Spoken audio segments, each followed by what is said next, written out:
So Dave, we've got a few new boards in the lineup. Yes, sir. So I think we should talk about it.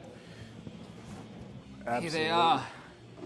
The Beeline Twin and the Blurr V3. Why don't we start with the difference between the Blurr V2 and the Blurr V3? What's new about the V3 compared to the V2? Yep, that's a good question.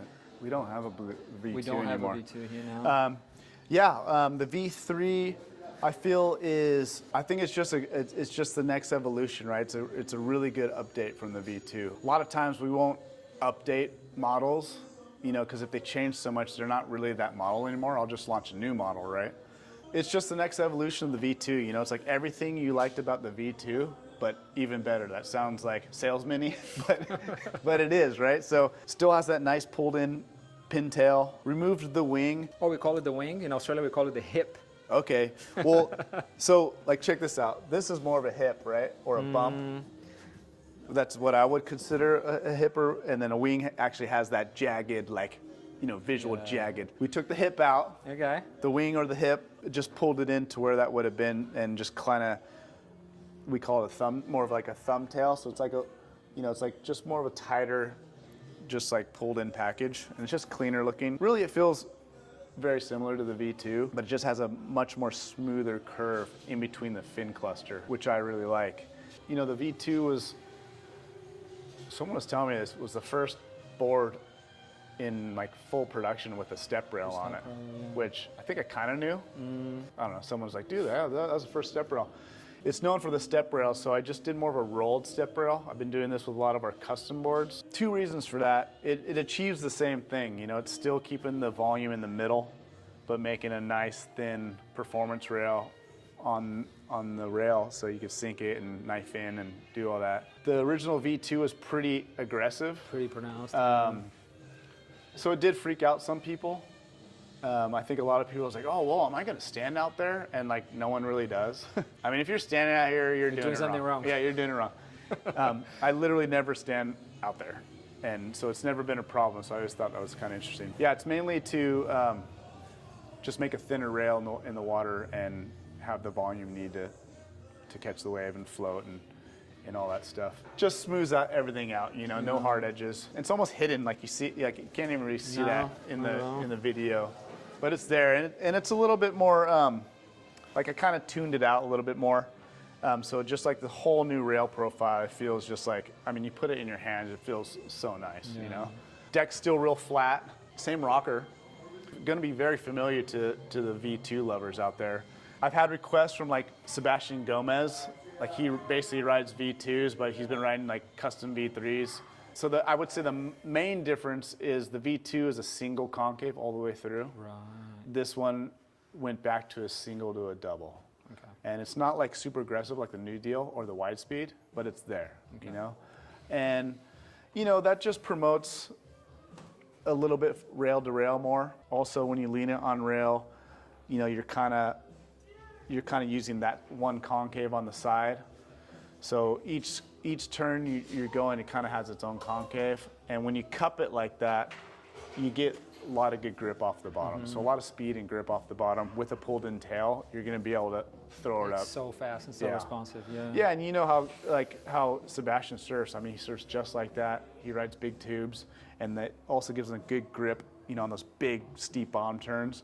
So it just feels real nice and predictable, and it feels how it looks. You know what I mean? It really is. And the rocker. Let's talk about the look. It looks so sick. The fact that you put the black stripe here and the orange on the other side is little touches like that. Honestly, yeah, I had a lot of fun with this one. I always like throwing the little carbon patches on the tail, just kind of dress it up a little bit. Obviously, the new pad adds to the aesthetic. I like the all white just because it looks real shortboardy, Especially the bottom. I love that we don't have this. I love the stripes, but I love that we don't have it on this one. Yeah, I tried to keep it cleaner and tighter. I thought this was a cool idea just because it's just a thin stripe, and I love how it's orange on one side and kind of turns into the black. And even on the bottom near the fins, they're attention to detail, right? If you look at the little stripe on the bottom there, I think it's orange, isn't it? Yeah. This one here. Yeah, just kind of connecting. Yeah. We got new logo package and dimensions Who's label. that guy? Yeah, got to put that there. But they all come with an autograph like that? They do now. They do. I know. That's the first time I've actually had that on there, so it's pretty cool. So, yeah, we had 2 logos before up here. Just moved one down to the side. So just kind of trying to clean it up, tighten it up, and I feel the aesthetics of the board are just really good. Yeah. The level of excitement from the folks in Australia for the previous container on the V3. I think it was like 50% of the boards that we sold were V3s. Yeah. Yeah, and another thing, we finally, from feedback, we listened and added the 5-fin option in there. Great point, yeah. And also, very important, is the new handle. The Sasquatch paw? Yeah, we call it the Squatch paw. Squatch, not the Sasquatch. Yeah, so like if you're in the woods and a Sasquatch came out and wanted to steal your board, he could do it because his frickin' paw fits in there. Yeah, so it's just elevated. The pad's elevated, like we've talked about in the videos. The 5-fin. A lot of people always ask why we only made it a 3-fin, and honestly, it's just I'm always trying to save weight, and most people 90% right as a thruster. So, but guys like trying it as a quad. So. Give the people what they want. Yeah. So 5-fin, Squatch paw handle, new traction, new kind of color package, and if you do have a V2 and you want a V3, I feel it's a good upgrade. I mean, it's killer, and if you're going to keep your V2. It gives you the opportunity to like, oh, maybe I could finally size down, or maybe I need to step up for when it's more rough and bumpy, but I still love the V2 feel. Yeah, it's awesome. It's obviously a staple in our lineup, and great upgrade. I feel it's the best shortboard style sup that you could get. So the Beeline Twin, I have just to say one thing that I love about this board: the blue at the bottom, next level. We always kind of go for it with like. I love the look of darker boards. Over the years, I've learned that it's probably not a good idea because people do leave boards in the sun or whatever. Literally, it's just as easy as just don't leave it in the sun when you're not in the water. It's that simple. If you do have a Beeline Twin, please don't have it on your rack all day long, bottomed up. But yeah, I mean, the color looks cool. It looks great. It's kind of let's start from the beginning. We have the Beeline in the lineup for a long time. Yeah. Why did you decide to do a twin version of the Beeline? Originally, we were kind of, because we discontinued the R&B because the white speed kind of fills that purpose.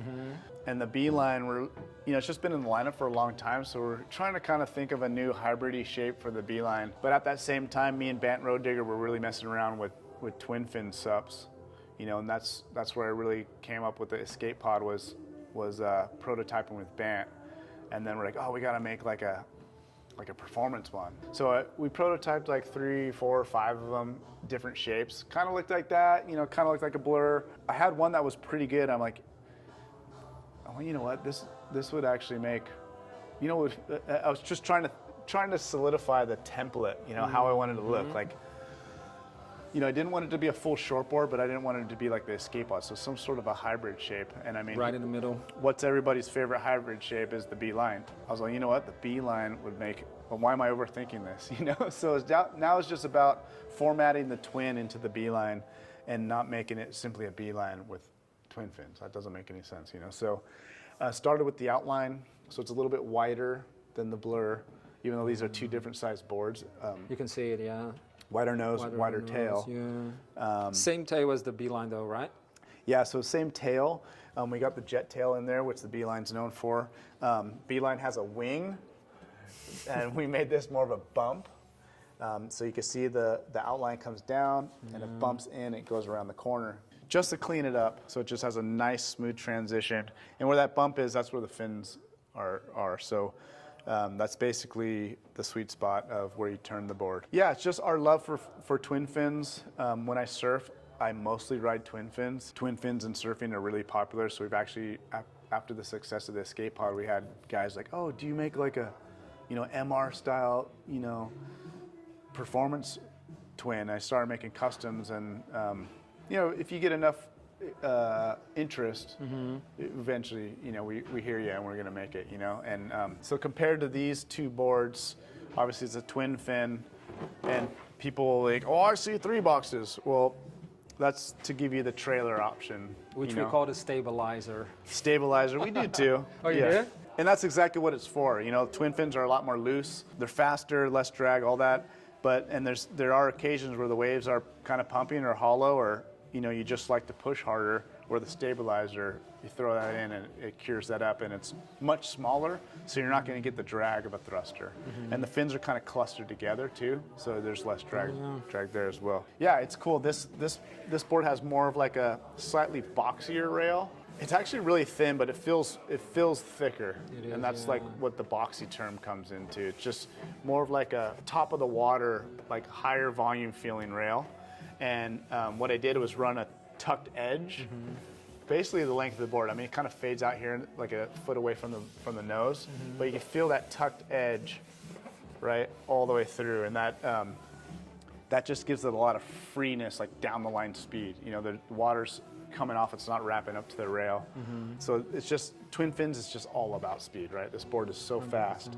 And it's a slight single to slight V with a slight double in it. So it's like real S-turny, real transitional, kind of free flowing, and with the way the fins are set up and just the template and everything, I mean, this is a twin fin you could ride like your shortboard. You could tack it like a performance board. You're not kind of cruising on it.